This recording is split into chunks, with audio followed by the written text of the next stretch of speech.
Hi there, Russ here, and in video number 7 of our 13 quick tips for getting the best out of Microsoft Word, we're going to look at section break. Oh, this is a topic and a half, okay?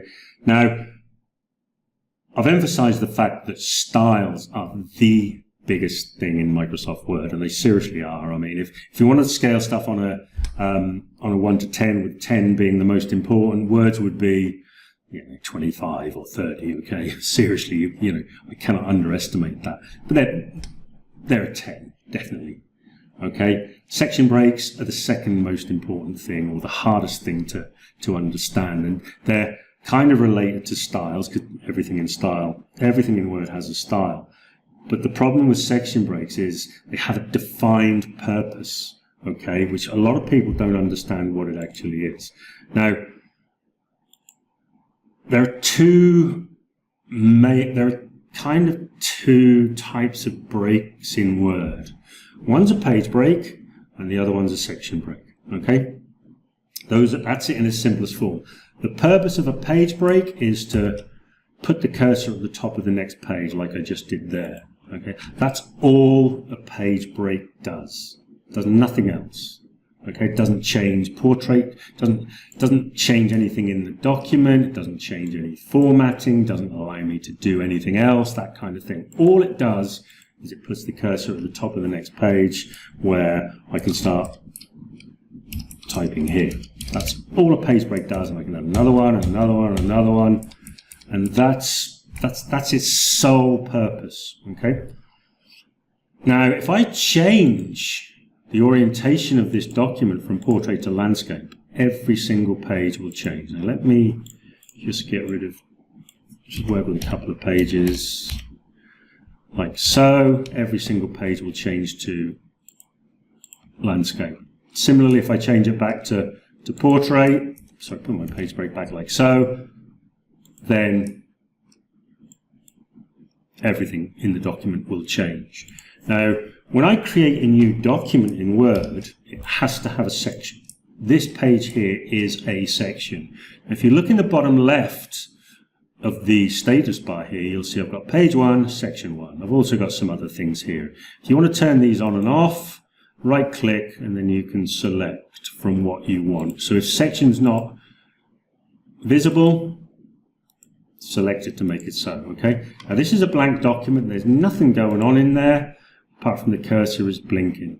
Well, actually there is a lot going on in there, because we have this Pilcrow, and if you remember from the previous video, I said that this stores all the information about what's going on in that paragraph.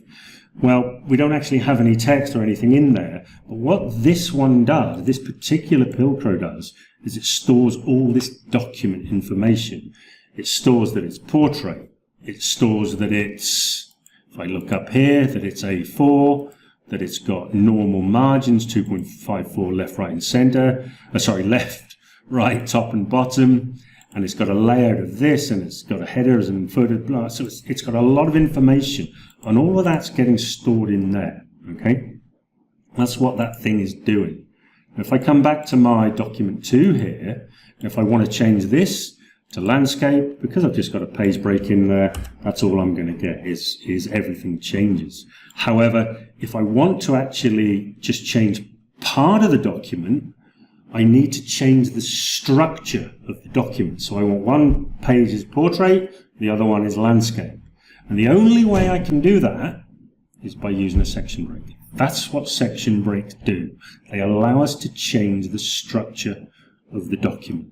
Okay, so I'm going to delete that page break, and what I'm going to do is on this layout tab, I'm going to click on breaks, and then I get a drop down, and as you can see, we've got 2 main sections, like I said. Now,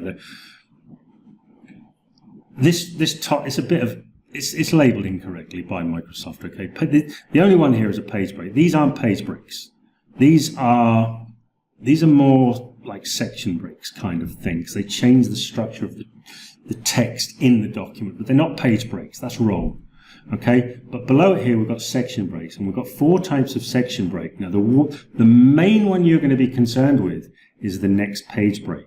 Now the next page break performs a similar function to the page break, in that it will put the cursor at the top of the next page.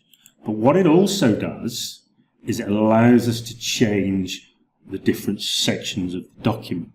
Okay, so as you can see, I've inserted the section break, and at the bottom of this first page, I'll put that in its, let me get rid of that graphic. In fact, no, I'll put that graphic back and I'll just get rid of this text here, okay, just to give us this space at the bottom. So now I've got this section break here. Now if I put my cursor in the text above it and look in the status bar, we have section 1. If I put my cursor after typing here, we look down and we've got section 2. So this up to here is section 1, anything after is section 2. Now if I change the orientation, that's what's going to happen. Okay, the section break allows us to change the structure of the document. So this is in terms of the orientation, the size of the document. If I want to change this down to something else, it will allow me to change this section of the document. Okay, if I want to change the margins, if I want to do this, that, and the other, that's what it will allow me to do. And again, I couldn't do that with a page break. Now there's another part of this which of the actual page itself, and that's the header and footer. If I double click in the header, or I double click in the footer, or if I go to where have they moved it now? Sorry, where do I go to? Insert, sorry. If I go to insert header, and I can select these options, but also down the bottom here is edit header. Similarly with footer, I can edit the footer, and that will let me enter this footer in the header area. Now what you may or may not notice here is now I can add text into the header, and this will repeat in the header of section 1, because as you can see here, it says same as previous. These sections are linked, and they link from bottom upwards. Okay, when we created our new document, we just had one section, so it can't link down to anything because there's nothing else there. So when we insert a section break, 2 links to 1. If we insert another section break, 3 will link to 2, and so on and so forth. So this is the way that the kind of flow works. Okay, so whatever I enter into the header will repeat in the header. Whatever I enter in the footer will repeat in the footer. Now this applies for page numbers as well. Okay, because these headers, the header and footer, they're what's called repeatable elements of the document. These are the things which will repeat throughout. Okay, this is how you get all your like what we call running heads in books and page numbers and stuff like that. Okay, if you want to do different things in the header, now there are several ways you can do this. Now Word now gives I can't remember what version they introduced it, but different first page where you can change just the first page of that section. But the other way we can do this is we unlink by deselecting the link to previous option. Now I've unlinked that, I can get rid of that header text in section 1, yeah, and header in section 2 will remain. However, it's just the header that's unlinked, not the footer. The footer is still linked. They're separate. Excuse me. They're separate entities in Word, okay? And you need to be aware of them. But without getting too much off track, which I think I've done already, that's what we use section breaks for, okay? A page break just inserts a break and puts the cursor at the top of the next page, whereas a section break will put the cursor at the top of the next page, but it also allows you to change the structure of your document. Don't get the two mixed up, and please don't use section breaks as page breaks, okay? It'll cause you a lot more problems. And there's a lot more that goes on with section breaks than what I've just covered here. Okay? Thanks a lot.